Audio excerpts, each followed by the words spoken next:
it's a bit difficult to describe. I mean, it's a kind of spectral invariant for these pin plus manifolds. You can read about it in Witten's paper on the parity anomaly.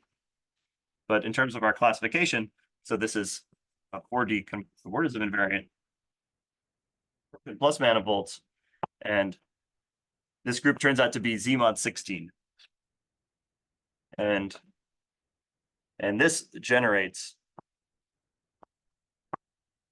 C16. So the anomaly of this theory generates this this group of anomalies. So you could take 16 of these fermions and then gap them out in a T-symmetric way, leaving a trivial phase. And that's kind of an interesting thing that people have worked out. But so let's think about symmetry breaking, where we'll take rho, the sign representation.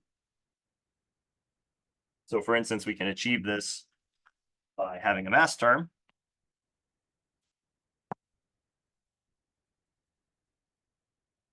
So this mass term has to have an I in front of it, which makes it T odd. The I is for hermiticity. So this operator I psi bar psi is transforming in the sign representation of T. So we can think about this symmetry breaking. Now I mentioned this as an exercise, that if you study the domain wall with this mass profile, so going from minus to plus, you find a mode, find spiral mode. Make sure I have the right conventions. So this with it's a right mover. So there's two space dimensions. So in the direction into the board, with some convention of how you look at it, it's a right mover, and it satisfies gamma 1 psi plus is psi plus. So you get two families of solutions. You also get one for the negative eigenvalue of gamma 1, but when the mass domain wall goes this way, only this is the normalizable one. Okay. Well, suppose we took the operator with the opposite sign. So the domain wall that goes the other direction. In this case, we would have an anomaly. Well, the other solution would be the normalizable one. So now we want the solution with minus sign. This is going to be a left mover. And now from the point of view of the anomaly of this 1 + 1 dimensional theory, so there's an anomaly group there. The gravitational part, omega 3 spin, is Z, given by this gravitational transassignments term. And this anomaly is +1 in this group. And this anomaly is -1 in the group. So from just the point of view of the gravitational anomaly, we're getting defects with different anomalies. But to really sort this out, we need to remember that there is this extra symmetry on the wall.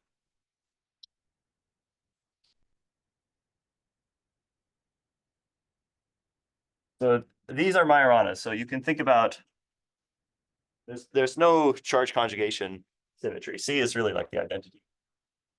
So this is just reflection times time reversal, which acts on psi as so.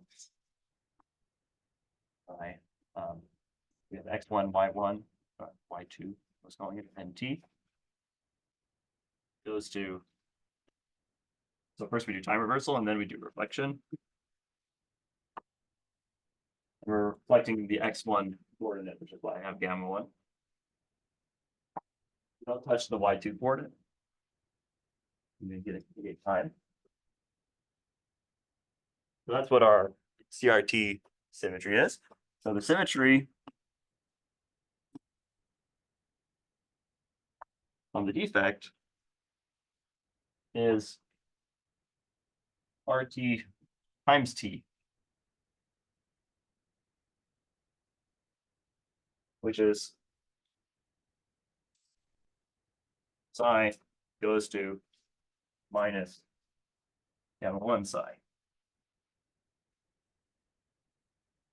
Minus because we had gamma 0 squared, which is minus 1.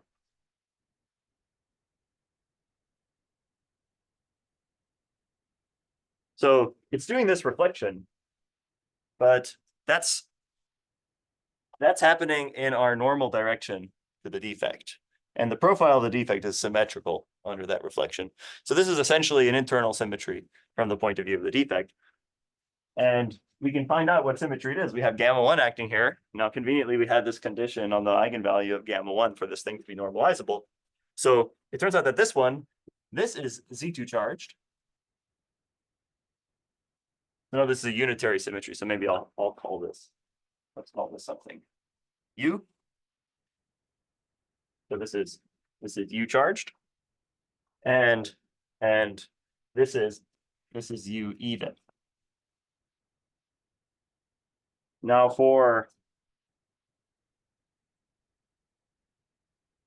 if we account for this Z2 symmetry,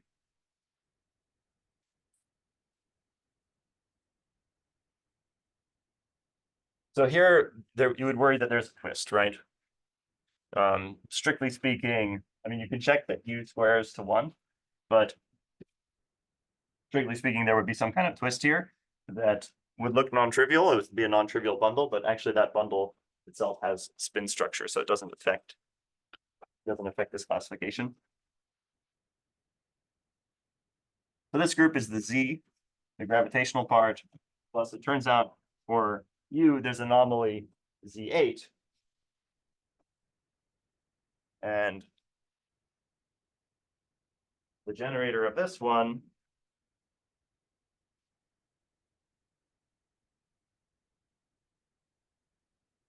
this is essentially the number of charged right movers minus the number of charged left movers. So it's a version of the it's a Z2 version of the chiral anomaly, and it turns out to be Z8 valued. That Z8, by the way, is related by the defect map to the Majorana with time reversal that we talked about. So this is also Z8. And if you did the symmetry breaking again, you would get a map from here. Okay, but anyway, so in this Z8, so this was +1 in Z, and it's also U charged. So it's actually 1, 1 inside Z plus Z8. And this one is -1, 0 in Z plus Z8, because that mode is just even.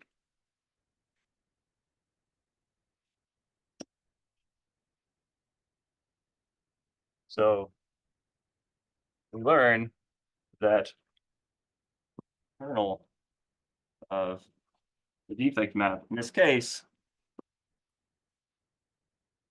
well, actually, before I write down the kernel, we actually know what the map is, right? So it's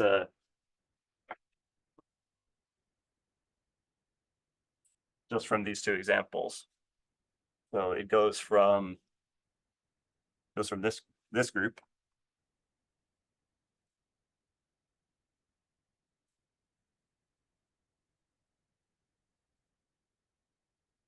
into the Z16 group.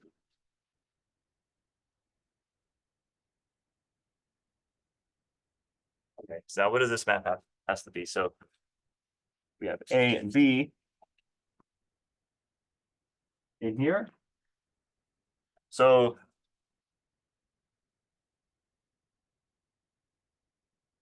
we have to get 1, 0 from both of these anomalies, because that's the theory that we started with.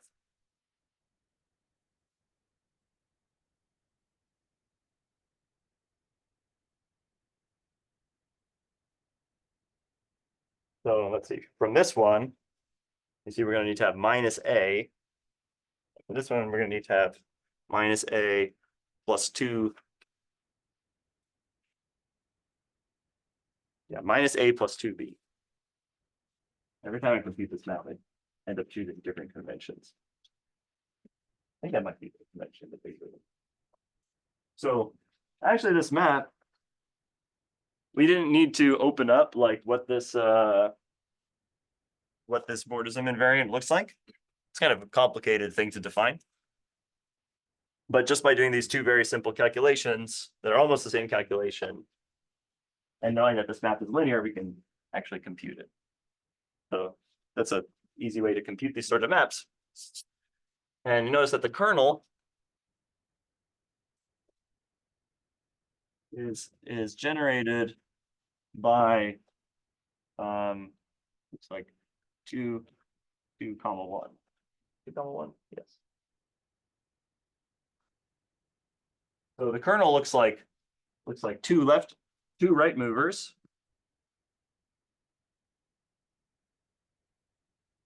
One which is charged.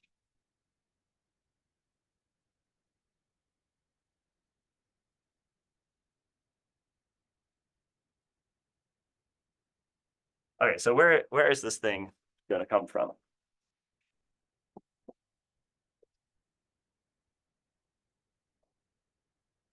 So you can think of it as comparing the sort of the difference between these two setups. So what you can do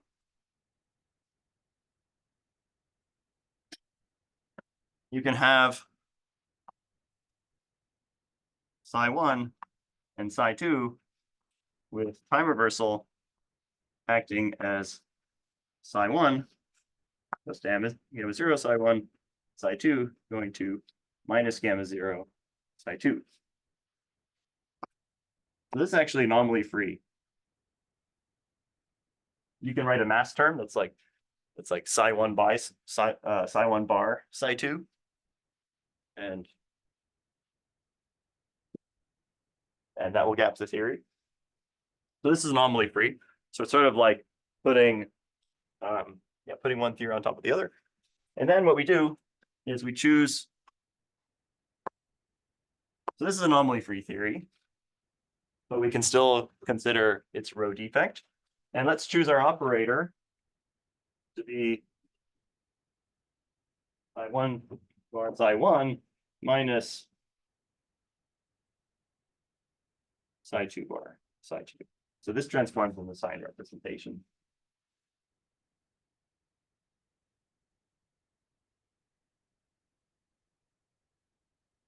So this domain wall looks like psi1 going this way. That's the psi1 mass. 1, and M2 goes the other way.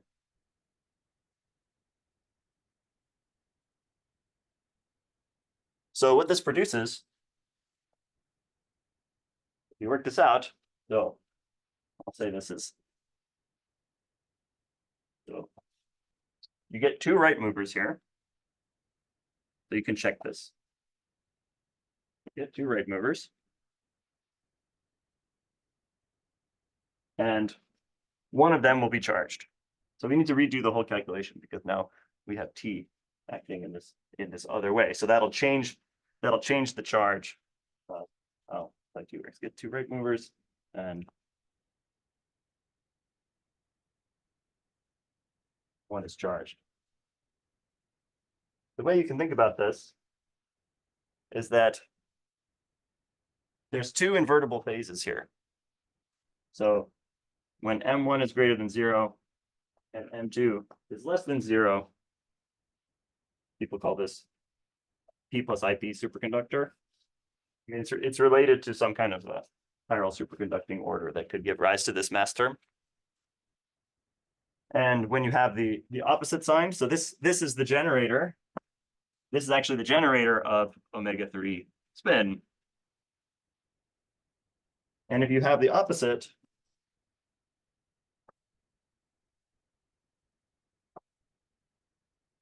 then you have this P minus IP superconductor.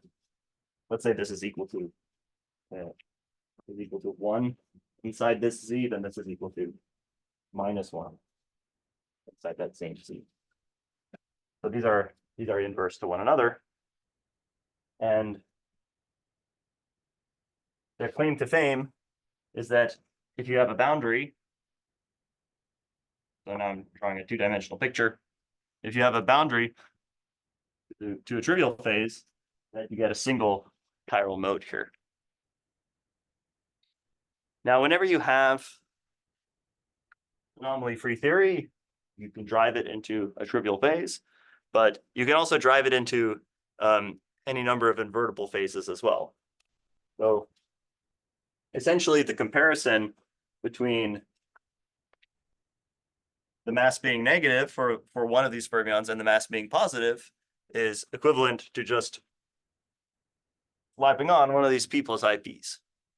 So you're changing the phase that you get by an invertible phase by changing the sign of the mass. Say you have a constant mass, change the sign.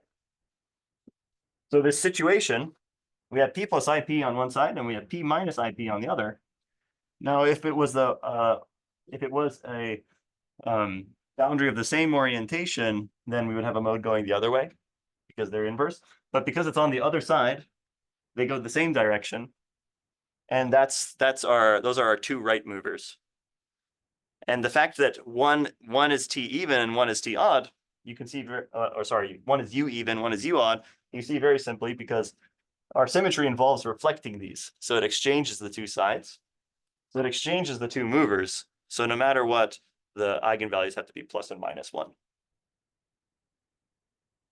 That's sort of like the picture proof of how this works out. So it'd be great if I had another board, but I'll just erase this one. Unless there are any questions about this board.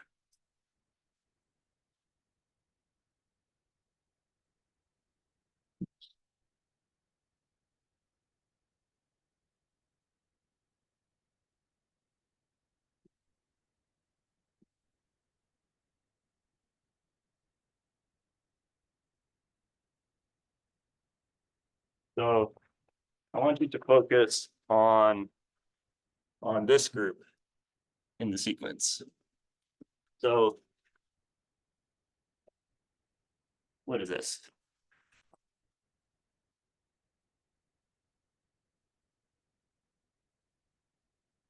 These are anomaly-free G-equivariant invertible families on S row. Meaning that if we have our theory and it has no G anomaly, and we break the symmetry, the family we get on S row is one of these guys. The index map is telling you that even in such a family, there might be a non-trivial anomaly on the defect.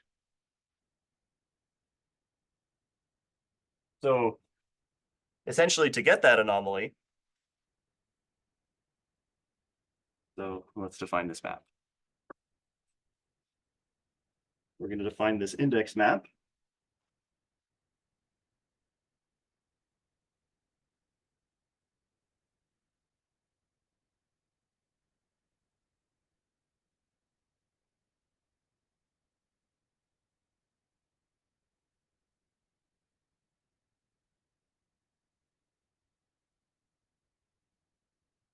So this is given by, roughly speaking, compactification on S row. So S row has, this is dimension k minus 1. So if you do that to a D manifold, you get a D minus k plus 1 manifold. So it reduces the dimension of your theory by k plus 1. And well, if you keep track of how G acts, that also has to modify the twist. So this gives you, you can think of it sort of like this. imagine you have your row defect here. So over here, your symmetry breaking perturbation is winding around S row. We're assuming that this is anomaly free. So that this is described out here by some kind of element of this group. Now imagine taking this and doing a conformal transformation to a cylinder. It doesn't have to be conformal, but transform this into a tube. Now where you have the row defect at the end. So this goes from being d-dimensional to d minus k plus 1 dimensional, because this is a k minus 1 sphere. This is codimension k. That's S row. We can really identify with S row because the fields are valued in S row and they're winding around it in the normal bundle of this defect. So what we want to do here is essentially a compactification of our theory, which depends on a map to S row, and we want to choose that S row so that it maps S row to itself by the identity. So what you do on manifolds, so let's suppose that beta is some element here. We want to compute the index map of row, which will be something that we can evaluate on a d minus k plus 1 manifold with a gauge field and some kind of structure. Well, we're going to define this. We're going to define this to be beta evaluated on the compactification. So essentially, we want to take y d minus k plus 1. We want to cross it with the sphere, although we want to do this in a way that the sphere is actually fibered over y. You get the associated fiber bundle associated to the gauge bundle from A. Okay, so that's that bundle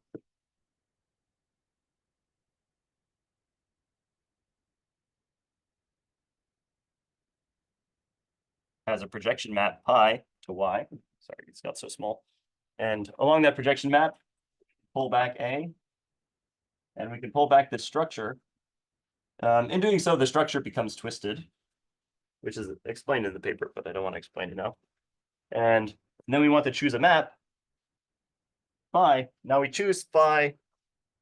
Phi is supposed to be a map from here into S row. And we basically define this map to be constant on y and to be the identity on S row. And that works because the identity map is G-symmetric. So that's going to work for our fiber bundle. So that essentially defines this map. And by this argument, what we got by compactifying this, we got some kind of invertible theory that has the row defect at the boundary.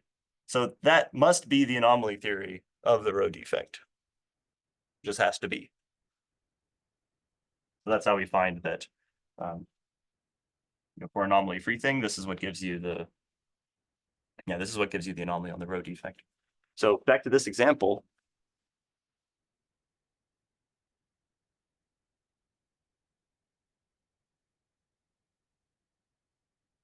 So very much related to this. What are we looking at? We're looking at omega 3 of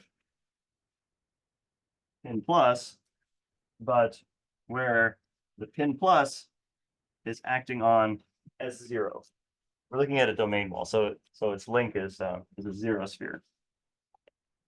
Well, we have to remember that the time reversal is swapping these 2 points. So how can we describe such families? Well, it's just a family on 2 points. So it's just 2 different theories. But it has to be an equivariant family. So we have T acting, and T is supposed to exchange these points. So T better take the theory here to the theory there.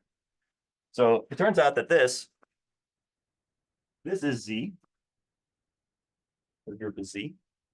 And the generator of this group is, well, one of two generators, is where you take P plus IP for this point.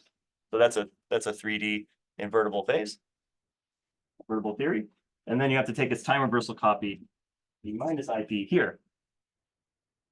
And so now what it means to compactify on S0 is that you really just take a stack. You just take two layers, right? That's a compactification on S0, but you're taking a layer where you have P plus IP and P minus IP.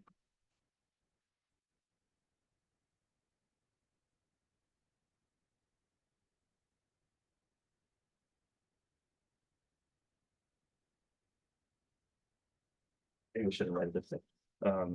Well, the compactification really looks like this. This is exactly the sort of compactification you want to do. If you want to fold it over. Drawing it as layers is a little confusing because if you flip over a P plus IP, it becomes P minus IP. So once you stack them, it looks like P plus IPs.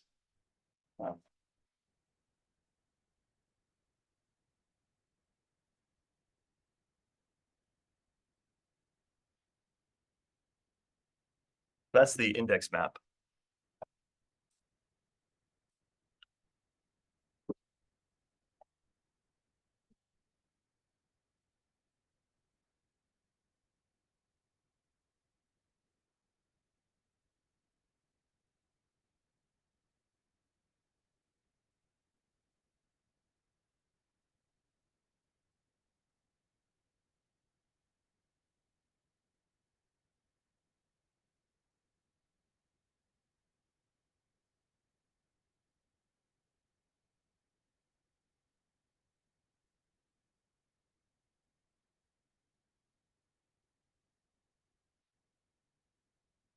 Now to think about the other map, this residual family anomaly.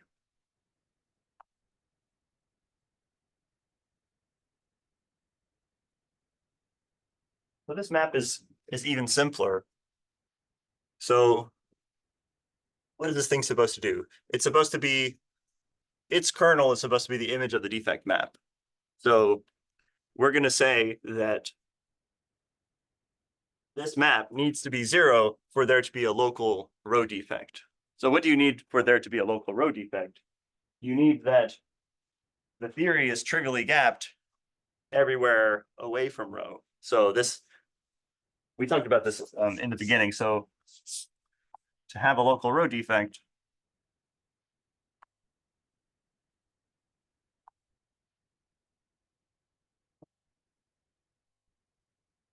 we need to be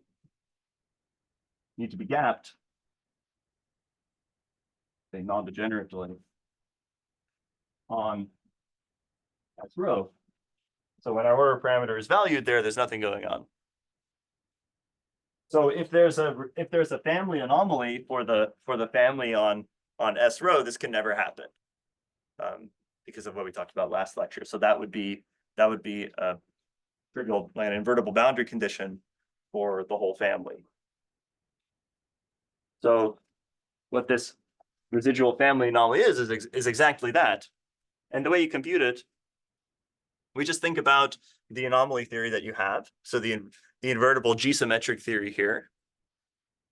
So it's anomaly free, it's an invertible theory. And when we break the symmetry, we get an anomaly free G equivariant theory on S row. So we get something here. So just like this is just given by compactification, this is just breaking the symmetry and keeping track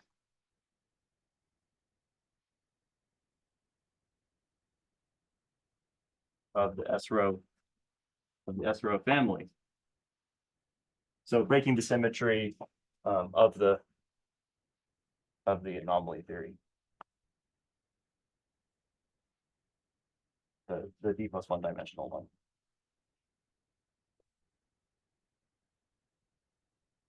So this is also very simple to describe.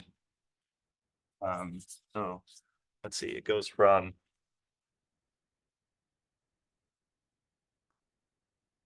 one equals eta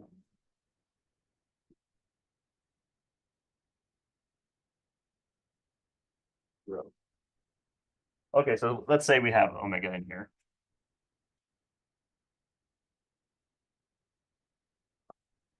So res rho of omega is something that we're supposed to evaluate on a d+1 manifold with a gauge field, some twisted structure, and a map to S rho. Well, one of these sections of the associated bundle over xt+1.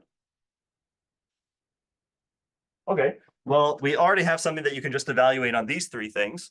So you just throw out phi. This is just equal to omega evaluated on t+1 sigma. So why is this like symmetry breaking?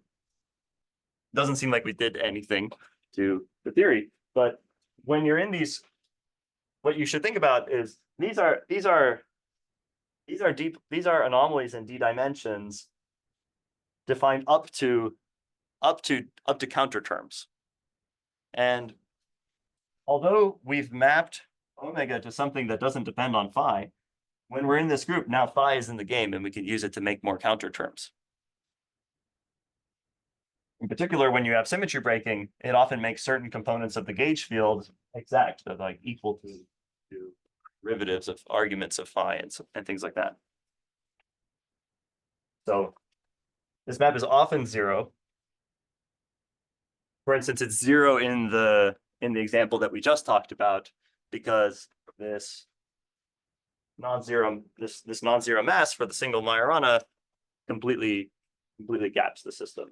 So there's no residual like S0 family anomaly, and that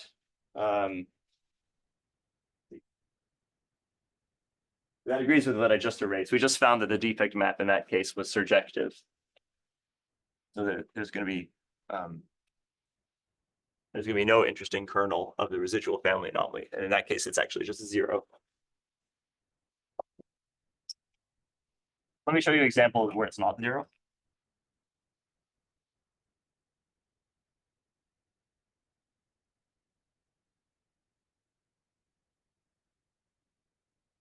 So also in this world of 2+1 d Majoranas, but where we'll take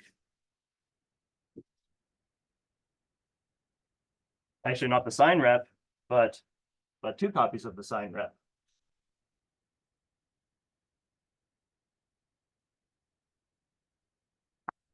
We're going to do 2+1 d Majorana.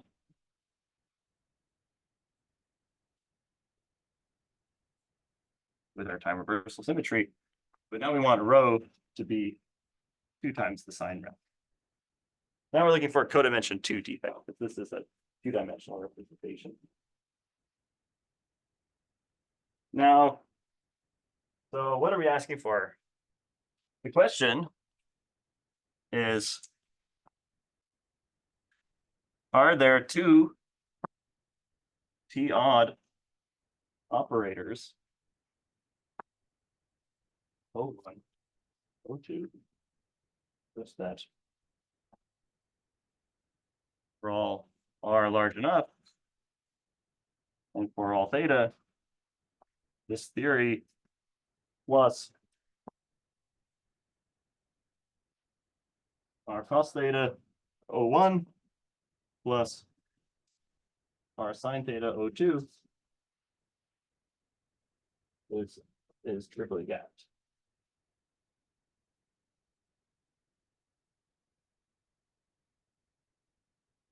Now, this is kind of an interesting problem. You're allowed to do anything to this theory that preserves the anomaly. So you can add more fields, you can add scalar fields that allow you to renormalize 4 Fermi and higher order interactions. So you can do crazy stuff. But I claim that the answer is no. No matter what you do, you're not going to be able to find 2 operators that can do this. Which I think is like a totally new kind of anomaly type no-go theorem that yeah, I don't know any sort of shocking physical consequences of it, but I also know of no other way to argue that this answer is no other than the following. So it's funny to compute this residual family anomaly, you could just choose any two operators and see how this fails. So you can make a really silly choice.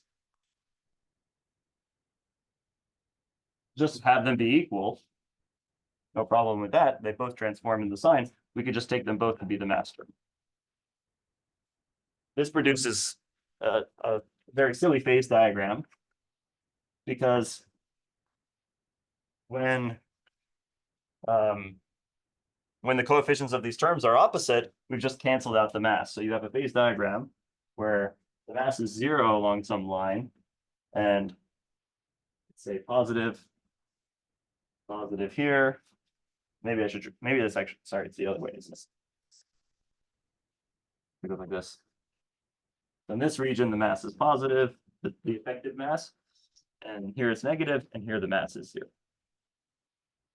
So definitely not row gaps, because if you look at a circle of any radius, you have these two gapless points. But what is going on to the ground state at these gapless points, in particular when you cross them? And when you cross in this direction, you go from m negative to m positive. So like we said, this is like adding a p plus ip to the system. That essentially does the same thing as flipping the sign of the mass. And here you go the other way, so it's adding a p minus ip to the system. So this corresponds to a 3 plus 1D family.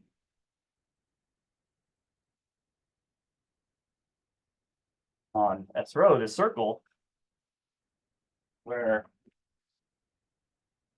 there are two special points in which you do some kind of pumping. Here you pump. Remember, this is a 3 plus 1D family. I can pump any 3D flows to the boundary. So let me pump this p plus ip.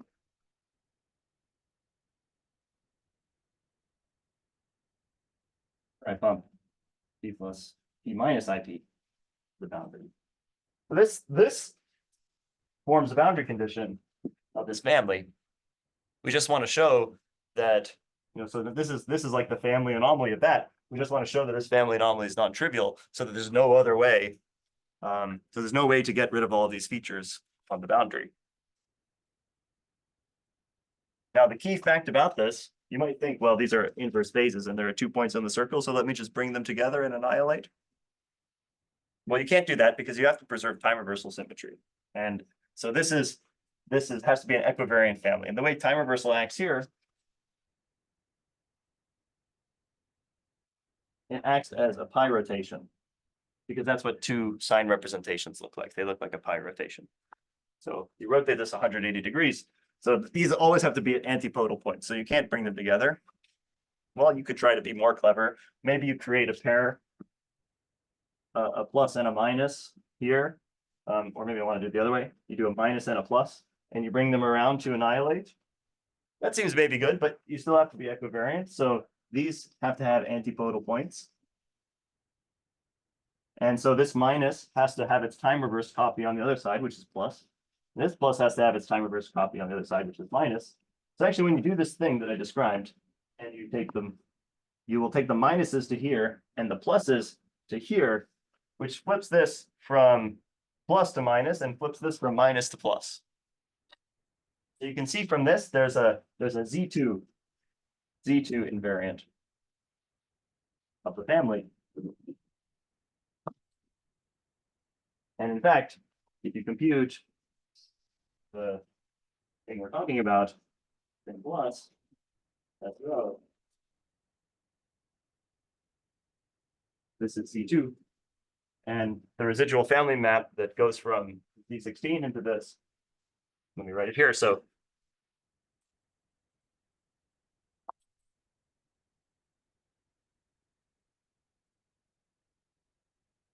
Z16 goes to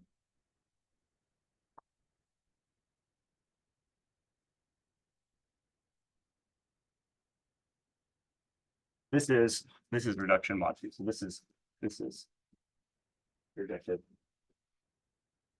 And you can find actually that this is going to be in the image of the of the defect anomaly map.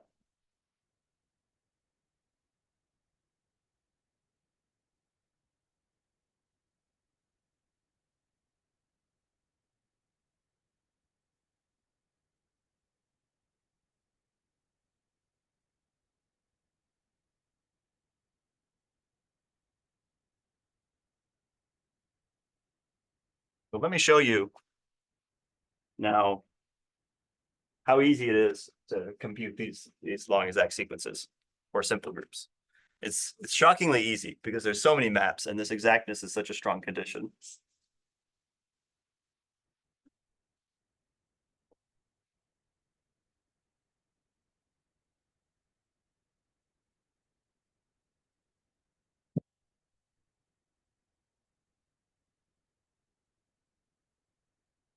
So let's think about this case that we've been studying, where we have pin plus and rho is 2 times the sign. So there's 3 groups that appear here. So we have our bulk anomalies, or omega d, pin plus. We have omega d, pin plus of S rho. And then we have what dimension is this? So this goes down by 2 dimensions because it's a codimension 2 defect. So d minus 2 of, actually, what pin do we get? So you have to work out what the twist is. So it turns out that you get pin minus here. Well, we know what these groups are, so let me write the dimension here. So let me start in dimension 0. So these groups you can look up in a number of tables. So this one is 0. This one is kind of too low dimension to have anything. This one in 0 dimensions has Z2, which you can think about as the Borsum class of a point. These are unoriented, so it's just Z2. Likewise, this has Z2. This is a 1 sphere. By the way, I should mention for Tom space aficionados, cute exercise is to show that this is the same as this group. Then in dimension 1, we have 0 again. 0, sorry, I didn't want to draw 0. Z2. In dimension 2, now we start having things in the left column. Z2, Z2, Z4. Then Z2, Z2, Z2. And finally, I wish these boards went higher. So, then we have Z8. So, and here's the group we've been talking about, Z16. And then here's the other group we've been talking about. So we just argued that this map is reduction mod 2, but actually we don't need to do any of the work that we just did. We could just do the following. So here you have to have maps going through and everything has to be exact. So I'll just draw the maps that are non-zero. Okay, well, what does it mean that we're going to have exactness in this situation? Well, it means that we're going to have a map from Z2 to Z2, which is injective because we have 0 here, and which is surjective because we have 0 here. So this has got to be isomorphism. So that's the only non-zero map that you could have there. It's all alternate colors. Similarly, you have another injective map here from Z2 into Z2. So that also has to be isomorphism.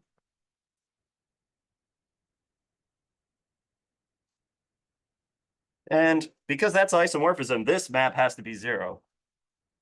Right? There would no way for that map to be anything other than 0, because look, the image of this map is everything, and that has to be the kernel of the next map. So that's the 0 map. The typical homological algebra trickery. So that means this map has to be injective, right? So this Z2 is going into the Z2 subgroup of Z4. So we know what that map is.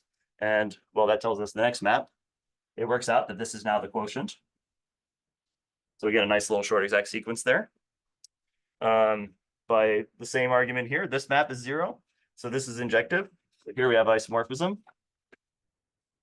And then our sequence is left over, and the only thing it can be, this has to be injective. It has to be the inclusion of the order 8 thing. And so this has to be surjective. It has to be reduction mod 2. So all this argument that we did was, here's like the shortcut. Once we know these groups, we know what these maps are.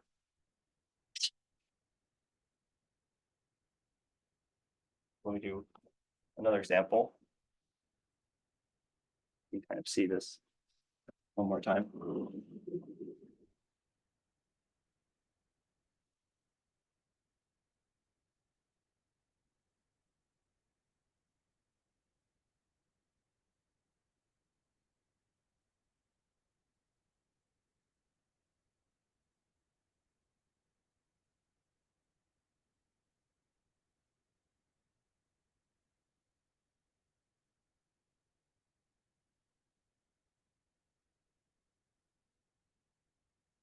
So let's talk about the other example we were doing. So pin plus and just the sign representation.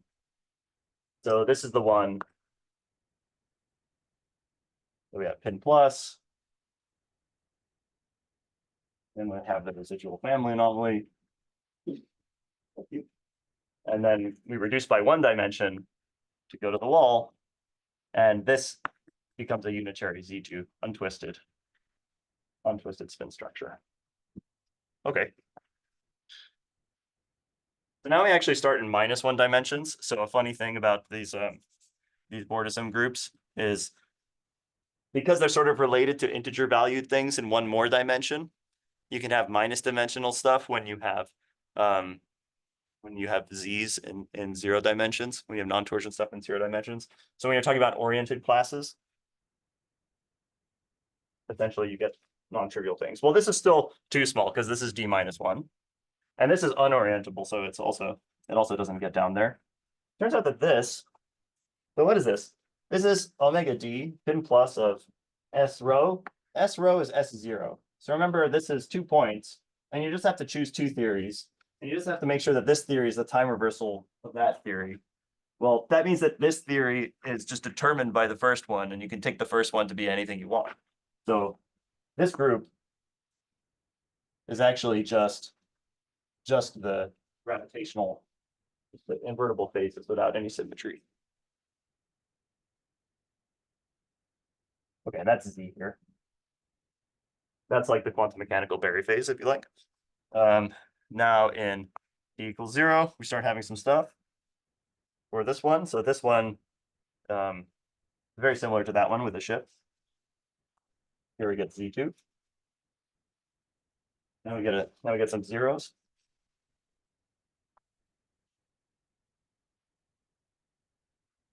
Z2. Z2 squared. Z2. Get another row of 1, 2, 3. We get Z2 squared again.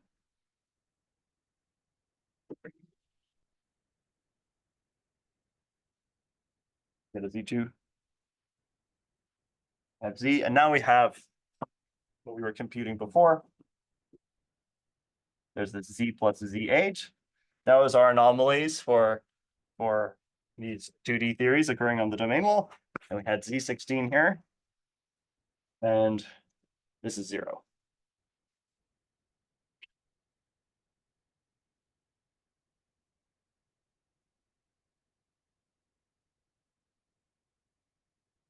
Okay, so what do these maps have to be? This one is a little trickier than the other one. We have a map Z to Z2. Well, we can kind of work from the right-hand side here because we know this map has to be surjective. It has to be non-zero. And this map has to be injective. So this actually has to be a short exact sequence. the one where you include z into twice z, and then take the quotient by 2. So that forms a nice little short exact sequence. But then we're back in Z2 world, and injective maps from Z2s into Z2s are always isomorphisms. So this map is just going to sit on its own. And that means that the other Z2 here, so I'll draw it in green because it's a separate map, comes into this Z2, and that must be an isomorphism, which means that this map is 0. So we have to have the same pattern again. This maps into one of the Z2 squareds, and now into the Z2. Now, if you really wanted to figure out, you have some basis of this, right? Which is interesting. So it's a fun exercise actually to figure out what combination of the Z2s do you get, like from this physical point of view. Right. So this is going to be a 0 map. 0 anyway, because you're mapping something torsion into something non-torsion. So now this Z has to go in here. And we know this map has to be surjective. So just like before, this has to be the short exact sequence. So in order for that to work out, actually, so maybe the simplest version of this map being surjective would just be to map this Z to Z16 and map the Z8 to 0. That's the easiest way to get a map to Z16. But that wouldn't make sense with the map from Z to Z into this thing being injective. For Z to be injective in here, it has to mix with the Z and the Z8 in order for this to all work out. So you can figure out that basically up to some signs, the map we computed is the only possible one. So once you choose some convention for these signs, you can do this more intricate calculation to figure out what they're supposed to be. So that's to illustrate like it's how easy it is to compute with this long exact sequence. And you can sort of bootstrap it as well. Like if you have more complicated groups, well, you can consider symmetry breaking down to different subgroups, different representations. They're all compatible, right? So here we were doing the same group structure, but 2 different representations. So notice we had the same thing occurring in this middle column, but different things occurring on the left and the right. So we learned if we maybe didn't know what the central column is, but we knew something about the other columns, and combining different representations, you can actually use this as a computational tool for the classification of anomalies itself. And that's actually been really advantageous.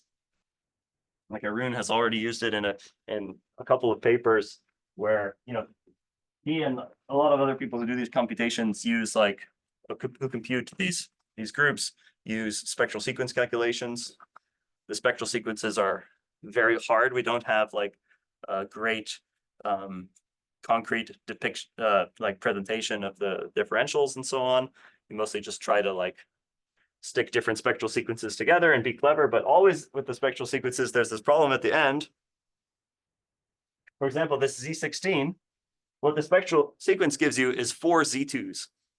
And you're supposed to figure out based on that they combine into Z16. But they could combine, they don't have to combine into anything. So they could just be a product, or they could be some other like intermediate extension. So this sort of extension problem that's so-called can often be resolved by just plugging in different symmetry breaking patterns. Like we know that Z16 is a non-trivial extension because there's this Z8 here and the Z here. Like the only way for this to work out, this can't be anything but a cyclic group for this sequence to make sense. So you solve that extension problem without having to think hard about the spectral sequence. I kind of want to, yeah. So I would say that like an interesting open problem for physics is that this spectral sequence has the Atiyah-Herzberg spectral sequence has this interpretation as like decorated domain walls, where you're sort of building up higher dimensional phases from lower ones by placing invertible phases on domain walls. It seems sort of very similar in flavor to the symmetry breaking long exact sequence, except here you're going down in dimension when you go to the domain wall. But going down in dimension seems to solve some things, right? Like you always get good classes. Like you don't have to worry about extension problems here. And so, yeah, a question that I wonder about is like, how do we understand compatibility between these two mathematically, and also physically? So yeah, I'll end there. I hope it was interesting to you all, and it was nice meeting you.